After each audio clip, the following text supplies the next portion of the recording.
പ്രിയമുള്ളവരെ, ഞാൻ ഇക്ബാൽ മംഗള, പാലക്കാട് ജില്ലയിലെ കൊപ്പം ഗവൺമെന്റ് ഹൈസ്കൂളിൽ സാമ്യശാസ്ത്ര അധ്യാപകനായി സേവനമനുഷ്ഠിക്കുന്നു. 60ഓളം വർഷം പഴക്കമുള്ള വടകരയിലെ മേപ്പയിൽ പീപ്പിൾസ് ലൈബ്രറിയുടെ ഫേസ്ബുക്ക് പേജിൽ കോവിഡാനന്തര വിദ്യാഭ്യാസവും പൊതുജന വായനശാലകളും എന്ന വിഷയത്തിലൂന്നി നിങ്ങളുമായി സംവദിക്കണമെന്ന് പ്രിയ സുഹൃത്ത് സന്തോഷ് ആവശ്യപ്പെട്ടപ്പോൾ ആ ക്ഷണം സസന്തോഷം സ്വീകരിക്കുകയാണ് ഉണ്ടായത്.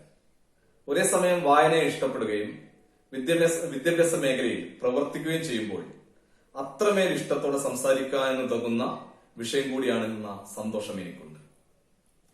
രണ്ടു മേഖലകളെ കുറിച്ച് ആമുഖമായി പറഞ്ഞുകൊണ്ട് മാത്രമേ നമുക്ക് ഈ വിഷയത്തിലേക്ക് കടക്കാനാകൂ എന്ന് ഞാൻ കരുതുന്നു. അതിലൊന്ന് ഗ്രന്ഥശാല പ്രസ്ഥാനവും രണ്ടാമത്തത് ഓൺലൈൻ പഠനവുമാണ്. മനുഷ്യന്റെ ഉൽപ്പത്തി മുതൽ അവന് വിജ്ഞാന തൃഷ്ണയുണ്ടായി. ഓരോ പുതിയ കണ്ടുപിടുത്തങ്ങളും അതിന്റെ ഉദാഹരണങ്ങളാണ്. ഹൈറോഗ്ലിഫിക്സ് മുതൽ പാപ്രസ് ചുരുളുകളിലൂടെ, പുസ്തകങ്ങളിലൂടെ, ഡിജിറ്റൽ ലൈബ്രറികളിലേക്കും ഈ റീഡിംഗിലേക്കും എഴുത്തും വായനയും മാറിയ കാലത്തിലൂടെയാണ് നാം സഞ്ചരിച്ചു കൊണ്ടിരിക്കുന്നത്. നവോത്ഥാന കാലഘട്ടത്തിലൂടെ ഉയർന്നു വന്നതാണ് കേരളത്തിലെ ജനകീയ വായന. ഒരു വിഭാഗത്തിന് മാത്രം അറിവും വായനയും ലഭിച്ച ഘട്ടത്തിൽ നിന്ന് എല്ലാവരിലേക്കും അക്ഷരങ്ങൾ എത്തിയത് നവോത്ഥാനത്തോടെയായിരുന്നു. 19ാം നൂറ്റാണ്ടിന്റെ തുടക്കത്തിൽ തന്നെ കേരളത്തിൽ ഗ്രന്ഥശാലകൾ പ്രവർത്തിച്ചിരുന്നു. സ്വാതന്ത്ര്യാനന്തരം കേരളത്തിൽ 1000-ലധികം ഗ്രന്ഥശാലകൾ ഉണ്ടായിരുന്നു എന്നാണ് കണക്ക്. അതിൽ പകുതിയോളം മലബാറിൽ. 1945-ൽ തിരുവിതാംകൂറിലെ 47 ഗ്രന്ഥശാലകളിലെ പ്രവർത്തകർ സംഘടിച്ച് തിരുവിതാംകൂർ ഗ്രന്ഥശാല സംഘം രൂപീകരിച്ചതോടെയാണ് ഗ്രന്ഥശാലകളുടെ സംഘടിത രൂപത്തിന് തുടക്കമാകുന്നത്. വിദ്യ കൊണ്ട് പ്രബുദ്ധരാകുക, സംഘം കൊണ്ട് ശക്തരാവുക എന്ന ശ്രീനാരായണ ഗുരു വാക്യം അതേപടി പകർത്തിയത് ഗ്രന്ഥശാല സംഘമാണെന്ന് നിസ്സംശയം പറയാം. നാട്ടുരാജ്യങ്ങൾ ഭരിച്ചിരുന്ന രാജാക്കന്മാരും മറ്റു ഭരണാധികാരികളും ഗ്രന്ഥശാലകളുടെ വളർച്ചയ്ക്ക് നിർണായകമായ പങ്കുവഹിച്ചിരുന്നു. ഇന്ത്യയിലെ തന്നെ ആദ്യത്തെ ജനകീയ ഗ്രന്ഥശാല പ്രസ്ഥാനത്തിന് തുടക്കം കുറിച്ചത് സകലകലാവല്ലഭനും ഭരണപ്രതിഭയുമായിരുന്ന സ്വാതി തിരുനാൾ മഹാരാജാവായിരുന്നു. അദ്ദേഹത്തിന്റെ സുഹൃത്തും ബ്രിട്ടീഷ് പ്രസിഡന്റുമായിരുന്ന കേണൽ എഡ്വേർഡ് കഡോഗന്റെ സഹായത്തോടെ 1829 സ്ഥാപിച്ചതാണ് തിരുവനന്തപുരം പബ്ലിക് ലൈബ്രറി എന്ന ഇന്നത്തെ സ്റ്റേറ്റ് സെൻട്രൽ ലൈബ്രറി.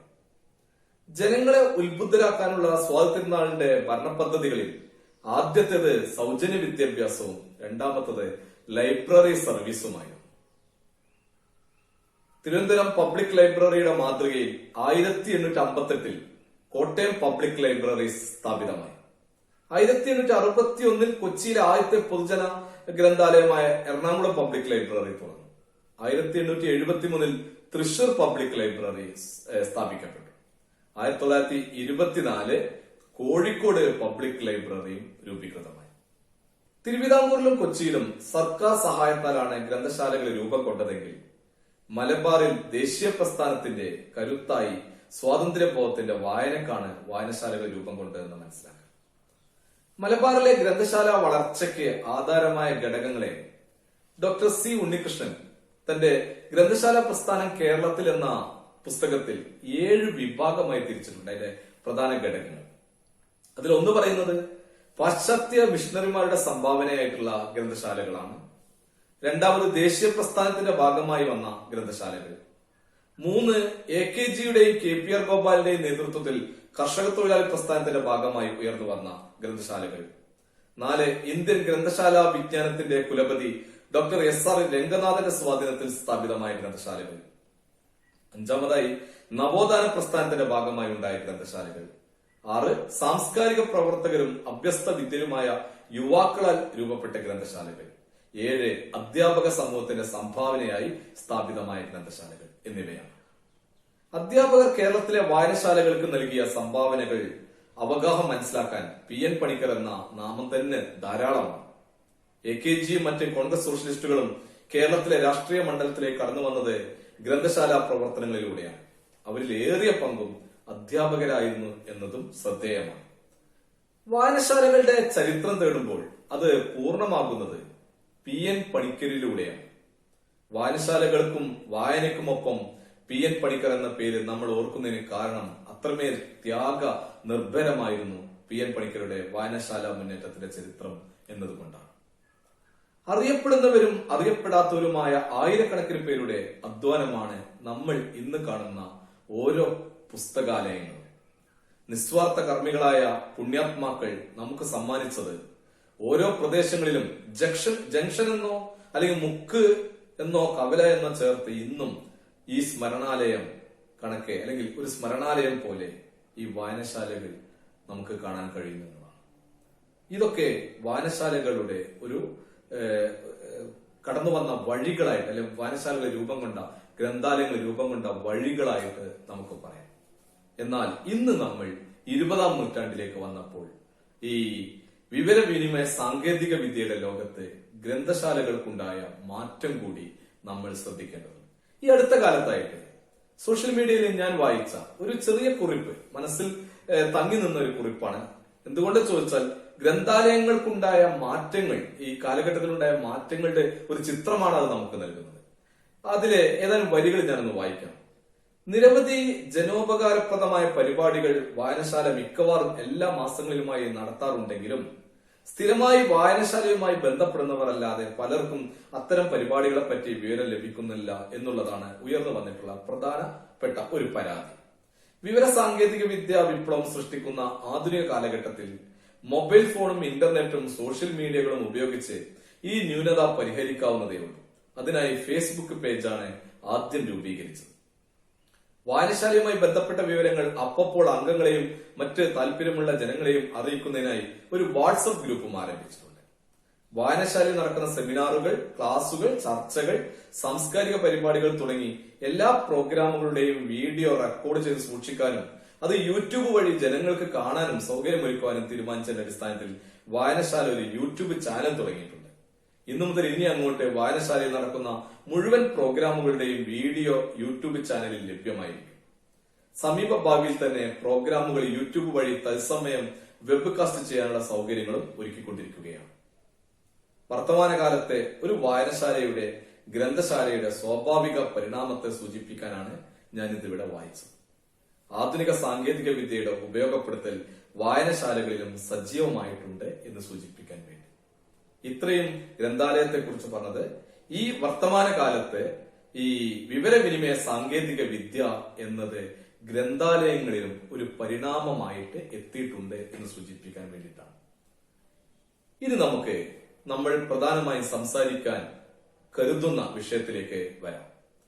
കോവിഡാനന്തര കാലത്തെ വിദ്യാഭ്യാസത്തിൽ പൊതുജന വായനശാലകളുടെ പങ്ക് എന്ന വിഷയത്തെ അടിസ്ഥാനമാക്കി ചില കാര്യങ്ങൾ നിങ്ങളുമായി പങ്കിടാനാണ് ഞാൻ ആഗ്രഹിക്കുന്നത്.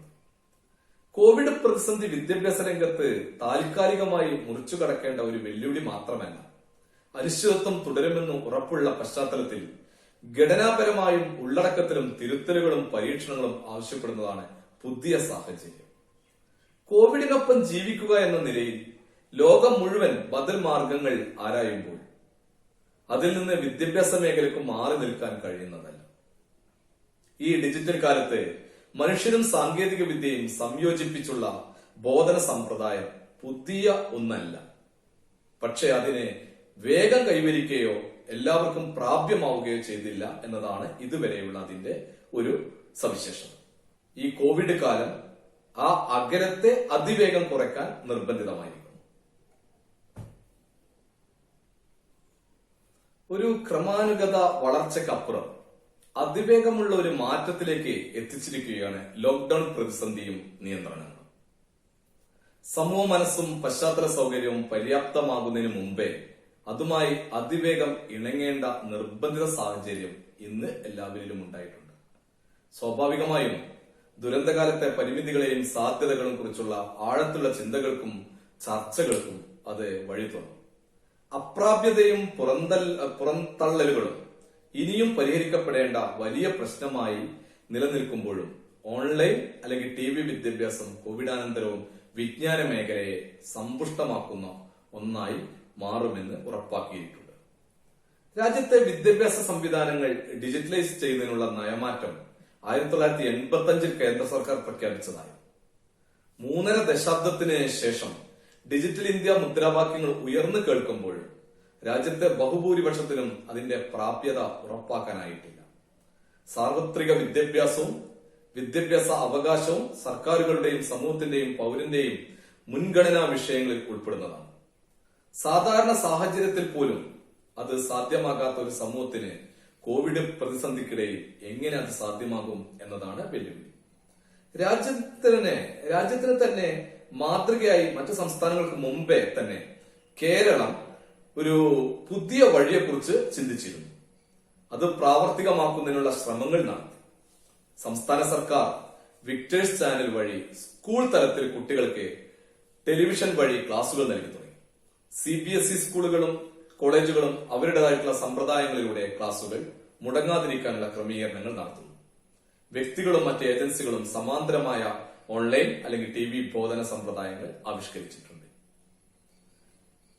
Google Meet, Google Classroom, Zoom, Webex എന്നിങ്ങനെയുള്ള വിവിധ കോൺഫറൻസിംഗ് ആപ്പുകൾ, ഓൺലൈൻ റേഡിയോ, ആകാശവാണിയിലൂടെയുള്ള സംപ്രേഷണം ചെയ്യുന്ന വിദ്യാഭ്യാസ രംഗം, ദൂരദർശൻ ഉൾപ്പെടെയുള്ള വിവിധ ടെലിവിഷൻ ചാനലുകളിലെ പഠന പ്രവർത്തനങ്ങൾ, അധ്യാപകരുടെ വിഭവശേഷി വർദ്ധിപ്പിക്കുന്നത് കേന്ദ്ര മാനവശേഷി മന്ത്രാലയത്തിന് കീഴിലുള്ള ദീക്ഷ, NCERT വികസിപ്പിച്ച national repository of open education, അധ്യാപകരെ പരിപോഷിപ്പിക്കുന്ന പരിശീലന പരിപാടികൾ നൽകുന്ന national initiative for school heads and teachers, holistic advancement NESTA, ഉന്നത വിദ്യാഭ്യാസ മേഖലയിൽ വിജ്ഞാന സമ്പുഷ്ടീകരണത്തിനുള്ള കേന്ദ്ര സർക്കാരിന്റെ സ്വയം പ്രോജക്ട്, വിവിധ മാധ്യമ സ്ഥാപനങ്ങളും മറ്റ് സ്വകാര്യ സംരംഭകരും നടത്തുന്ന ആപ്പുകളും മറ്റ് ഓൺലൈൻ പ്രക്രിയകളും, യൂട്യൂബിൽ സുലഭമായി ലഭിക്കുന്ന ക്ലാസുകൾ, ഇങ്ങനെ പരമ്പരാഗത ക്ലാസ് റൂം പഠനത്തിന് പുറത്തു നിൽക്കുന്ന സമാന്തര സംവിധാനങ്ങൾ ഇന്ന് ഏറെയുണ്ട്.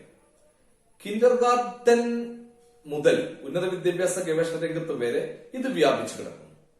ലോക്ഡൌൺ പ്രതിസന്ധി ഉടലെടുത്തപ്പോൾ വിവിധ സ്റ്റാർട്ടപ്പുകൾ ഓൺലൈൻ മീറ്റിംഗുകളും ക്ലാസ് റൂമുകളും നടത്തുന്നതിനുള്ള പുതിയ സങ്കേതങ്ങൾ രൂപപ്പെടുത്തുന്നതിലേക്ക് തിരികുകയും ചെയ്തിരിക്കുന്നു. ഇത് മുഴുവൻ ലഭ്യമാകുമ്പോഴും ഇന്ത്യയിലെയും കേരളത്തിലെയും കുട്ടികൾക്ക് അത് ഫലപ്രദമായി ഉപയോഗിക്കാൻ കഴിയുന്നില്ല എന്നതാണ് യാഥാർത്ഥ്യം. ഒരു വലിയ വിടവ് നിലനിൽക്കുന്നുണ്ട്. ഓൺലൈൻ ക്ലാസുകളുടെ പരിമിതികളെ ഒരു പരിധിവരെ പരിഹരിക്കുന്നതാണ് ടെലിവിഷൻ. കമ്പ്യൂട്ടറും മൊബൈലും ടാബ്ലറ്റും ഉപയോഗിക്കാൻ കഴിയാത്ത കുട്ടികൾക്കുള്ള പകരം സംവിധാനമായാണ് ടെലിവിഷൻ വഴിയുള്ള ക്ലാസുകൾക്ക് സംസ്ഥാന സർക്കാർ തുടക്കമിട്ടു. ക്ലാസ് റൂമുകളിൽ അധ്യാപകർക്ക് ചെയ്യാൻ കഴിയുന്നതിലേറെ ഫലപ്രദമായി സാങ്കേതിക വിദ്യയെ കൂട്ടിയിണക്കി ക്ലാസുകൾ നൽകാൻ കഴിയുന്നു എന്നതാണ് ഇതിന്റെ മെച്ചം.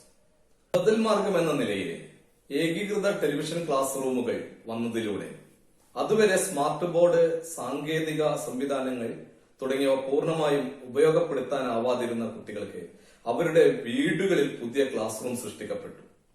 നിർജ്ജീവമായ ക്ലാസ് റൂമുകളിലെ പരിമിതമായ വിനിമയ സംവിധാനത്തിന് പകരം മനസ്സിൽ തറച്ചു നിൽക്കുന്ന ദൃശ്യ പിൻബലത്തോടെ പാഠഭാഗങ്ങൾ അവതരിപ്പിക്കാമെന്ന മേന്മ ടെലിവിഷൻ ക്ലാസുകൾക്ക് ലഭിച്ചു. ടെലിവിഷനും വീടും ചെറിയ ക്ലാസ് റൂമായി മാറുന്ന സാഹചര്യം അതിലൂടെ സൃഷ്ടിക്കപ്പെട്ടു. സ്വതന്ത്രമായി ആക്ടിവിറ്റികൾ ചെയ്യാൻ കുട്ടികളെ പ്രാപ്തരാക്കും വിധത്തിൽ ഇത് ഇനിയും വികസിപ്പിക്കാൻ കഴിയേണ്ടതുണ്ട് എന്നതാണ് ഈ മേഖലയിൽ നമ്മൾ പ്രധാനമായും ശ്രദ്ധിക്കേണ്ടത്. സ്കൂളുകളിലും കോളേജുകളിലും നടക്കുന്ന പതിവ് ക്ലാസുകൾക്ക് സപ്ലിമെന്ററി എന്ന നിലയിൽ മാത്രമായിരുന്നു നേരത്തെ ഓൺലൈൻ പഠന സമ്പ്രദായമെങ്കിൽ ഇപ്പോൾ അതായിരിക്കുന്നു പുതിയ ക്ലാസ് റൂം. ചില പ്രധാന ചോദ്യങ്ങൾ ഈ ഘട്ടത്തിൽ ഉയർന്നു വരുന്നുണ്ട്. അതിലൊന്ന് വിദ്യാഭ്യാസത്തിന്റെ ഗുണമേന്മയെ കുറിച്ചാണ്. മറ്റൊന്ന് പ്രാപ്യതയും പുറന്തള്ളലും. മൂന്നാമതൊന്ന് കുട്ടികൾ നേരിടുന്ന മാനസിക സംഘർഷങ്ങളെ കുറിച്ചാണ്. ക്ലാസ് റൂമുകൾക്ക് പകരമാണോ ടെലിവിഷനും ഓൺലൈനും? കുട്ടികൾ സ്കൂളിൽ എത്തുന്നതിന് പകരം ക്ലാസുകൾ വീട്ടിലെത്തുക എന്നതാണ് പ്രകടമായൊരു മാറ്റം. ടെലിവിഷനും സ്മാർട്ട് ഫോണുകളും പുതിയ ക്ലാസ് റൂമുകളായി മാറി. തുല്യമായ ബദൽ എന്നതല്ല, ലഭ്യമായ ബദൽ എന്നതാണ് ഓൺലൈൻ വിദ്യാഭ്യാസത്തിന്റെ പ്രസക്തി എന്ന് മനസ്സിലാക്കേണ്ടതുണ്ട്. എല്ലാ പരിമിതികൾക്കും ഇടയിൽ നിന്നുകൊണ്ട് വിദ്യാഭ്യാസം ലഭ്യമാക്കുക എന്നതാണ് ദൗത്യം. ഗുരുമുഖ വിദ്യാഭ്യാസത്തിൽ നിന്ന് മാറി വിവിധ വിജ്ഞാന സ്രോതസ്സുകൾ എളുപ്പം സാധ്യമാക്കുന്ന കാലത്തിലൂടെയാണ് വിദ്യാഭ്യാസ രംഗവും കടന്നു പോകുന്നതെന്ന് മനസ്സിലാക്കേണ്ടതുണ്ട്. പരിമിതികൾക്കിടയിൽ സാധ്യതകളെ ഉപയോഗപ്പെടുത്തുകയാണ് നമ്മൾ ചെയ്യേണ്ടത്. കോവിഡ് പ്രതിസന്ധി ഉയർത്തിയ വെല്ലുവിളി വളരെ വലുതാണ്. നടന്ന ശീലമില്ലാത്ത വഴിയിലൂടെ സഞ്ചരിക്കുകയാണ് ഇപ്പോൾ നമ്മൾ. അതിന്റെ പരിമിതികളും സാധ്യതകളും പൊതുസമൂഹം ചർച്ച ചെയ്യുന്നുണ്ട്. വിക്ടേഴ്സ് ചാനൽ വഴി ക്ലാസുകൾ നൽകിയതിനെ കുറിച്ച് ചർച്ച നടക്കുന്നുണ്ട്. നമുക്ക് ലഭ്യമായ സാങ്കേതിക വിദ്യ ഉപയോഗിച്ച് എങ്ങനെ ക്ലാസുകൾ നൽകാം എന്നതിനെ കുറിച്ചാണ് ആലോചന. ഓൺലൈൻ സംവിധാനങ്ങളെ ഇതുവരെ റിസർച്ചിനും മറ്റും മാത്രമായിരുന്നു ഉപയോഗിച്ചിരുന്നെങ്കിൽ പാഠ്യവിഷയങ്ങൾ പഠിച്ചെടുക്കാനും ഗ്രഹിച്ചെടുക്കാനും ഓൺലൈൻ റിസോഴ്സിനെ ബഹുഭൂരിപക്ഷം കുട്ടികളും ഉപയോഗിക്കുന്ന ഒരവസ്ഥയിലേക്കാണ് ഇപ്പോൾ കാര്യങ്ങൾ കടന്നു വരുന്നത്. ഓൺലൈൻ വിദ്യാഭ്യാസം അധ്യയന നിലവാരത്തെ ഇല്ലാതാക്കുമെന്ന വിമർശനം വിവിധ തലങ്ങളിൽ നിലനിൽക്കുന്നുണ്ട്. കുട്ടികളുമായി അധ്യാപകർ ക്ലാസ് റൂമുകളിൽ നേരിട്ട് ഇടപെടുമ്പോൾ ഉണ്ടാകുന്ന മെച്ചം ഓൺലൈൻ സമ്പ്രദായത്തിൽ ഇല്ലെന്നതാണ് പ്രധാനപ്പെട്ട വിമർശനം. ഈ മുൻവിധികളെ തിരുത്തുകയാണ് നമ്മൾ ആദ്യം ചെയ്യേണ്ടത്. ഓൺലൈൻ എഡ്യൂക്കേഷൻ അത്ര മോശം കാര്യമായിട്ട് എടുക്കേണ്ടതില്ല. ഇത് വലിയ നേട്ടം കൂടിയാണ്. വിദ്യാഭ്യാസത്തിന്റെ ഗുണമേന്മ ഒന്നുകൂടി മെച്ചപ്പെടുത്തുന്നതാണ്.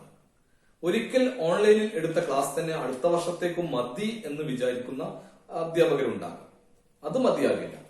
അധ്യാപകരുമായി കുട്ടികൾക്ക് ബന്ധപ്പെടാൻ കഴിയില്ല എന്ന വിമർശനങ്ങളും അങ്ങനെ കഴമ്പുള്ളതായിട്ട് നമുക്ക് കണക്കാക്കേണ്ടതില്ല. കുട്ടികൾക്ക് സ്ഥിരമായി ബന്ധപ്പെടാൻ ടീച്ചേഴ്സ് ഉണ്ടായിരിക്കണം. സാങ്കേതിക സംവിധാനങ്ങൾ ഫലപ്രദമായി ഉപയോഗപ്പെടുത്തി മികച്ച ക്ലാസ് നൽകാൻ തയ്യാറാവുകയാണ് ഈ ഓൺലൈൻ കാലത്ത് അധ്യാപകർ പ്രധാനമായും ചെയ്യേണ്ടത്. ഈ ഘട്ടത്തിൽ ഉയർന്നു വന്ന ഒരു ചോദ്യമായിരുന്നു ഡിജിറ്റൽ ഡിവൈഡ് എന്ന് പറയുന്നത്. അത് പരിഹരിക്കപ്പെടേണ്ട ഒരു കാര്യം തന്നെയാണ്. പതിവ് പോലെ ജൂൺ 1 നമ്മുടെ കേരളത്തിലെ സ്കൂൾ വിദ്യാഭ്യാസം ടെലിവിഷൻ ഓൺലൈൻ വഴി ആരംഭിച്ചു. അതിനു മുന്നേ തന്നെ മുന്നൊരുക്കങ്ങൾ നടത്തി. അപ്പോൾ ഉയർന്നു വന്ന പ്രധാന പ്രശ്നം ഡിജിറ്റൽ ഡിവൈഡിനെ കുറിച്ചുള്ളതാണ്. ഓൺലൈൻ പ്രാപ്യത ഇല്ലാത്ത കുട്ടികളുടെ കണക്ക് സംസ്ഥാന സർക്കാർ തന്നെ ഔദ്യോഗികമായിട്ട് അന്ന് ശേഖരിച്ചു. ഈ പ്രശ്നങ്ങൾ അടിയന്തരമായി പരിഹരിക്കണമെന്ന നിർദ്ദേശം പല കോണുകളും മുന്നോട്ട് വെച്ചു. ടിവിയിലൂടെ കിട്ടുന്ന ക്ലാസുകളുടെ തുടർ പ്രവർത്തനവും അധ്യാപകരുമായി കുട്ടികൾ പിന്നീട് സംവദിക്കേണ്ടതും ഫോൺ വഴിയാണ്. രക്ഷിതാക്കളുടെ സമയക്രമത്തിനനുസരിച്ച് ഫോൺ ലഭിക്കുന്നതിന്റെ പരിമിതി ഹോംവർക്കുകളിലെ വലിയ ന്യൂനതയായി ശേഷിക്കും എന്ന ഒരു അറിയിപ്പ് അല്ലെങ്കിൽ എന്നൊരു റിസൾട്ട് പുറത്തേക്ക് വന്നു. ഡിജിറ്റൽ ഡിവൈഡ് പൂർണ്ണമായും പരിഹരിക്കാൻ കഴിയുന്നതോടൊപ്പം അധ്യാപകരെ സാങ്കേതിക പരിജ്ഞാനമുള്ളവരാക്കി മാറ്റുന്നതിനായി അവർക്ക് പരിശീലനം കൂടി നൽകേണ്ടതുണ്ട്. പീരിയോഡിക്കലായ റീ ഓറിയന്റേഷൻ ഉണ്ടാകേണ്ടതുണ്ട്. ക്ലാസ് റൂമുകളിൽ കുട്ടികളോട് മാത്രമാണ് അധ്യാപകർ ഇത്രയും കാലം ഇടപെട്ടുകൊണ്ടിരുന്നത്. എന്നാൽ ഇപ്പോൾ കുട്ടികൾക്കൊപ്പം രക്ഷിതാവോ മറ്റാരെങ്കിലും ഉണ്ടായേക്കാം. ടീച്ചേഴ്സ് കുറെ കൂടി ഹോംവർക്ക് ചെയ്യേണ്ടതുണ്ട്. എക്യുപ്ഡ് ആവുക എന്നത് കുട്ടികളെ മാത്രം ബാധിക്കുന്നതല്ല, അത് അധ്യാപകർ കൂടി ബാധകമാകുന്ന ഒരവസ്ഥയിലേക്ക് ഈ ഓൺലൈൻ വിദ്യാഭ്യാസം അധ്യാപകരെ എത്തിച്ചിട്ടുണ്ട്. ആക്സസ് ഇംപ്രൂവ് ചെയ്യുക എന്നത് ഒരു അവസരമായി ഉപയോഗപ്പെടുത്തുകയാണ് വേണ്ടത്. ആക്സസിന്റെ പ്രശ്നം ഈ അവസരത്തിൽ വലിയ സാധ്യതയായി കണ്ട് അത് പരിഹരിക്കുകയാണ് നമ്മൾ ചെയ്യേണ്ടത്. ഈ പരിമിതി ഉണ്ട് എന്നതിനാൽ ഓൺലൈൻ ക്ലാസ്സിനെ എതിർക്കേണ്ട ഒരു ആവശ്യം ഇല്ല എന്നതാണ് എനിക്ക് പറയാനുള്ളത്. പരിമിതികൾ സംബന്ധിച്ചുള്ള വിമർശനങ്ങളെ പോസിറ്റീവായി നേരിടാൻ നമ്മൾ തയ്യാറാണ്. എല്ലാം പൂർണ്ണതയിൽ എത്തിയ ശേഷം മാത്രമേ പുതിയ സംവിധാനത്തിലേക്ക് കടക്കാവൂ എന്ന ഒരു വാദം നമുക്ക് അംഗീകരിക്കാനാവില്ല. പരിമിതികൾ ഉണ്ടെങ്കിലും ഗുണപരമായ മാറ്റം ഉണ്ടാക്കാൻ ഇതിലൂടെ കഴിയും.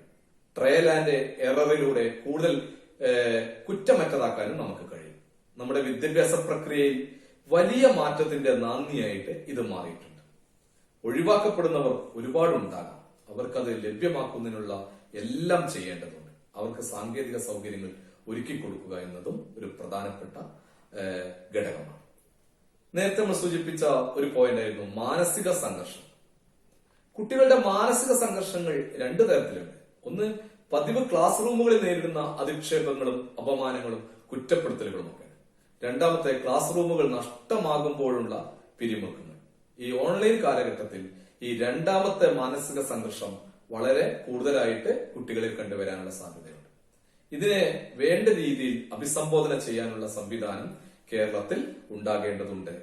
കൗൺസിലിംഗിന് മികച്ച കൗൺസിലിംഗ് സംവിധാനങ്ങൾ സ്കൂളുകളിൽ തുറന്നു വരുമ്പോഴേക്കും ഒരുക്കേണ്ടതുണ്ട് എന്നത് ഒരു പ്രധാന ഘടകമായിട്ട് നമുക്ക് മനസ്സിലാക്കാം. ഈ കോവിഡ് കാലം അധ്യാപനത്തിൽ അതിനൂതന ആശയങ്ങൾ കൈവരിക്കാനുള്ള ഒരു കാലം കൂടിയാണ് എന്ന് നമുക്ക് പറയാം. 4 ചുവരുകൾക്കുള്ളിൽ കുട്ടികൾക്ക് മുമ്പിൽ തന്റെ അറിവ് കൊണ്ട് വിസ്മയം തീർക്കുന്ന ചോക്ക് ആൻഡ് ടോക്ക് പോളിസിയുമായി അധ്യാപനം എക്കാലവും നിലനിൽക്കില്ല എന്നതിനുള്ള ഉദാഹരണമാണ് സമീപകാലത്തായിട്ട് വന്ന സ്വയംപ്രഭ, ദീക്ഷ, വിക്ടേഴ്സ് തുടങ്ങിയവയൊക്കെ. കോവിഡിന് മുൻപേ ഈ ലക്ഷ്യത്തിലേക്കുള്ള പ്രയത്നങ്ങൾക്ക് അലയടികൾ ഉയർന്നു തുടങ്ങിയിട്ടുണ്ടായിരുന്നു. ഇതിലെ സ്വയം ഓൺലൈൻ കോഴ്സുകളെ കുറിച്ച് നമ്മൾ പരിചയപ്പെടേണ്ടതുണ്ട്.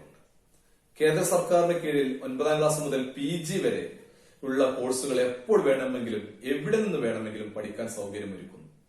ഇന്ത്യയിൽ തന്നെ മികച്ച അധ്യാപകർ തയ്യാറാക്കിയ ക്ലാസുകൾ, സ്വയം വിലയിരുത്തൽ ടെക്സ്റ്റുകൾ, ചർച്ചയും സ്വയം പരിശോധനയും സാധ്യമാകും. ദീക്ഷ എന്നത് national digital infrastructure four teachers ആണ്. ദേശീയ തലത്തിൽ അധ്യാപകർക്കും ഡിജിറ്റൽ സൗകര്യം ഒരുക്കുന്നു. അധ്യാപക പരിശീലനം, ഓൺലൈൻ ക്ലാസുകൾ തുടങ്ങിയവ സംഘടിപ്പിക്കുന്നതിന് ദീക്ഷ സഹായിക്കുന്നു. സ്വയംപ്രഭ 24x7 ക്രമത്തിൽ ഉന്നത നിലവാരത്തിലുള്ള വിദ്യാഭ്യാസ പരിപാടികൾ ടെലികാസ്റ്റ് ചെയ്യുന്ന 32 DTH ചാനലുകൾ 4 മണിക്കൂർ പ്രോഗ്രാം നിത്യവും 5 പ്രാവശ്യം ആവർത്തിക്കുന്നു. പ്രോഗ്രാമുകൾ തയ്യാറാക്കുന്നത് IGNO, NCERT, NPTEL, CEC, NIOS എന്നിവയാണ്. 9ാം ക്ലാസ് മുതൽ PG വരെയും 11-12 ക്ലാസ്സുകളിൽ പഠിക്കുന്ന കുട്ടികൾക്കുള്ള മത്സര പരീക്ഷാ പരിശീലനവും ഈ സ്വയംപ്രഭയിലൂടെ നൽകുന്നുണ്ട്. മറ്റൊന്നാണ് MOOC, massive open online course. മാറ്റത്തിന്റെ വാതിലാണ്. പരമ്പരാഗത വിഷയം മുതൽ IT രംഗത്തെ ഏറ്റവും പുതിയ മേഖലകളിലെ കോഴ്സുകൾ വരെ ലോകോത്തര നിലവാരമുള്ള സർവകലാശാല സ്ഥാപനങ്ങളിൽ നിന്നും പഠിക്കാനുള്ള അവസരം നൽകുന്ന മാസീവ് ഓപ്പൺ ഓൺലൈൻ കോഴ്സുകൾ ആണ് MOOC എന്ന ചുരുക്കരൂപത്തിൽ ഇന്ന് അറിയപ്പെടുന്നത്. പലതും സൗജന്യമാണ്. മിതമായ രീതിയിൽ വീഡിയോ, പ്രൊജക്ട്, ടെസ്റ്റ് ചെയ്യുന്ന മറ്റു രീതികളും, അതുപോലെ EDX, CORSIA, യുഡാസിറ്റി, ഉഡ്മേ, Google digital garage തുടങ്ങിയവയാണ് പ്രധാന പ്ലാറ്റ്ഫോമുകൾ. ഇവയെല്ലാം പുറമെ സർവകലാശാലകളും കോവിഡും കൂടി പരിഗണിച്ച് ഓൺലൈൻ വിദ്യാഭ്യാസ രംഗത്ത് ഒട്ടേറെ മുന്നേറ്റങ്ങൾ ഇന്ന് നടക്കുന്നുണ്ട്. ഇത്തരം ഓൺലൈൻ കോഴ്സുകൾക്കൊക്കെ വളരെ വലിയ മെച്ചമുണ്ട്. കുറഞ്ഞ ചെലവിൽ പഠനം സാധ്യമാകുന്നു എന്നത്, സമയബന്ധിതമായി റെക്കോർഡ് ചെയ്ത ക്ലാസുകൾ ആവർത്തിച്ച് കാണാൻ അവസരം നൽകുന്നു എന്നത്, ലൈവ് ക്ലാസുകൾ നേരിട്ട് സംശയ നിവാരണം നടത്താമെന്നത്, അധ്യാപനത്തിലെ ഗുണനിലവാരം തിരിച്ചറിയപ്പെടുന്നു എന്നത്, മികച്ച അധ്യാപകരെ നമുക്ക് തെരഞ്ഞെടുക്കാമെന്നത്, ഭൂമിശാസ്ത്ര പരിമിതികളെ അതിജീവിച്ച് ലോകോത്തര നിലവാരമുള്ള യൂണിവേഴ്സിറ്റികളിൽ നിന്നും പഠനം പൂർത്തിയാക്കാമെന്നതൊക്കെ ഈ ഓൺലൈൻ കോഴ്സിന്റെ പ്രധാനപ്പെട്ട മെച്ചമാണ്. അപ്പോ പരിമിതികളായിട്ട് നമുക്ക് താഴ്ന്ന പ്രൈമറി ക്ലാസ്സുകളിലൊക്കെ ചില പരിമിതികളുണ്ട്. പ്രാക്ടിക്കൽ സർവേ തുടങ്ങിയവയിലൊന്നും ഒക്കെ തുടങ്ങിയ ഘടകങ്ങൾ അത്രത്തോളം ഫലപ്രദമാകുന്നില്ല. ഇന്റർനെറ്റ്, കമ്പ്യൂട്ടർ എന്നിവയുടെ ലഭ്യതക്കുറവ് ഒരു വലിയ പരിമിതിയാണ്. അധ്യാപക വിദ്യാർത്ഥി ബന്ധത്തിൽ ഉണ്ടാകുന്ന വ്യക്തിബന്ധം എന്നത് പൂർണ്ണമായിട്ടും ലഭ്യമാവില്ല. ഇതെല്ലാം ചിലപ്പോൾ ഓൺലൈൻ കോഴ്സിന്റെ പരിമിതികളായിട്ട് നമുക്ക് ചൂണ്ടിക്കാണിക്കാൻ കഴിയുന്നവയാണ്. ഈ പരിമിതികളുടെ എണ്ണം വലിച്ചു നീട്ടി ഓൺലൈൻ വിദ്യാഭ്യാസം നമുക്ക് എതിർക്കാമെങ്കിലും COVID-19 പോലെയുള്ള വൈറസുകൾ ലോകത്ത് അനിശ്ചിതത്വം സൃഷ്ടിക്കുന്ന ഈ ഘട്ടത്തിൽ ഇതല്ലാതെ മറ്റു മാർഗങ്ങളില്ല എന്ന് നമ്മൾ അറിയേണ്ടതുണ്ട്. വിവരസാങ്കേതിക വിദ്യയുടെ നൂതന ആശയങ്ങളും അനുഗ്രഹങ്ങളും ഉൾച്ചേർത്ത് പരമ്പരാഗത രീതികളെ തീർത്തും കൈവിടാതെ പുതുമ പുലുകിക്കൊണ്ട് അധ്യയനത്തിന്റെയും ഗുണനിലവാരം ഉയർത്തേണ്ട കാലം അടുത്തിരിക്കുന്നു. ഈ കാലത്ത് പ്രതിസന്ധികളും പ്രശ്നങ്ങളും ഉണ്ടാവുക സ്വാഭാവികമാണ്. പക്ഷേ അവയെ തരണം ചെയ്ത് വിദ്യാഭ്യാസ രംഗം മുന്നേറും എന്ന കാര്യത്തിൽ നമുക്ക് ആർക്കും സംശയമില്ല. നേരത്തെ സൂചിപ്പിച്ച ഈ സ്വയം MOOC പോലെയുള്ള കേന്ദ്ര ഗവൺമെന്റിന്റെ കീഴിലുള്ള ഇത്തരം കോഴ്സുകൾ മിക്കവയും ഫ്രീ ആയിട്ടാണ് വിദ്യാർത്ഥികൾക്ക് നൽകുന്നത്. ഇന്ത്യൻ വിദ്യാർത്ഥികളെ പ്രധാനമായും ലക്ഷ്യം വെച്ചുള്ള സ്വയം MOOC കരിക്കുലവുമായിട്ടാണ് ബന്ധപ്പെടുത്തിയിട്ടുള്ളത്. ബിരുദത്തിനോ ബിരുദാനന്തരത്തിനോ പഠിച്ചുകൊണ്ടിരിക്കുന്ന വിദ്യാർത്ഥികൾക്ക് ഇതിൽ നിന്ന് സെമസ്റ്റർ അടിസ്ഥാനത്തിൽ ലഭ്യമാക്കിയിട്ടുള്ള കോഴ്സുകൾ പഠിച്ചുകൊണ്ട് പ്രസ്തുത കോഴ്സിന് നിശ്ചയിച്ചിട്ടുള്ള ക്രെഡിറ്റുകൾ ലഭ്യമാക്കാൻ കഴിയുന്നുണ്ട്. സ്വയം MOOCന്റെ റെഗുലേഷൻ എല്ലാ സർവകലാശാലകൾക്കും ഇന്ന് ബാധകമാണ്. ഓൺലൈൻ വിദ്യാഭ്യാസത്തിലെ ഒരു സവിശേഷ ഘടകം മാത്രമാണ് മാസീവ് ഓപ്പൺ ഓൺലൈൻ കോഴ്സ് എന്നുകൂടി മനസ്സിലാക്കേണ്ടതുണ്ട്. ചുരുക്കത്തിൽ ഇത്തരം ഓൺലൈൻ കാലഘട്ടത്തിൽ ഗ്രന്ഥശാലകളുടെ പങ്ക് എന്താണ്? ഒരൊറ്റ വാചകത്തിൽ നമുക്കത് പൂർത്തിയാക്കാവുന്നതാണ്. ഗ്രാമീണ മേഖലകളിൽ പ്രവർത്തിക്കുന്ന ഓരോ ഗ്രന്ഥശാലകളും പുസ്തകങ്ങൾ ശേഖരിച്ചു വെച്ച കെട്ടിടങ്ങൾക്കും അപ്പുറം അറിവിന്റെ പ്രസരണ കേന്ദ്രമായി മാറേണ്ടതുണ്ട്. വായനശാലകൾ ഇന്ന് വിവരവിനിമയ സാങ്കേതിക സൗകര്യങ്ങൾ ഫലപ്രദമായി ഉപയോഗിക്കാൻ തുടങ്ങിയ കാലഘട്ടം കൂടിയാണ്. നേരത്തെ സൂചിപ്പിച്ച ഓൺലൈൻ കോഴ്സുകളുടെ സാധ്യതകൾ ഗ്രാമീണ മേഖലകളിൽ പരിചയപ്പെടുത്തുന്നതിനും സൗകര്യങ്ങൾ ഒരുക്കുന്നതിനും ഗ്രന്ഥശാലകൾക്ക് വലിയ പങ്ക് വഹിക്കാനാണ് എന്ന ചിന്തയാണ് ഈ ഒരു പ്രഭാഷണത്തിലൂടെ മുന്നോട്ട് വെക്കുന്നത്. കോവിഡാനന്തരം രൂപപ്പെട്ടു വരുന്ന ഓൺലൈൻ വിദ്യാഭ്യാസ സാധ്യതകളെ പരമാവധി പ്രയോജനപ്പെടുത്താനും പുതിയ തലമുറയ്ക്ക് വെളിച്ചം വീശാനും ഈ ഗ്രന്ഥശാലയ്ക്ക് ആകട്ടെ എന്ന് ആശംസിച്ചുകൊണ്ട് എന്റെ വാക്കുകൾ അവസാനിപ്പിക്കുന്നു. നന്ദി, നമസ്കാരം.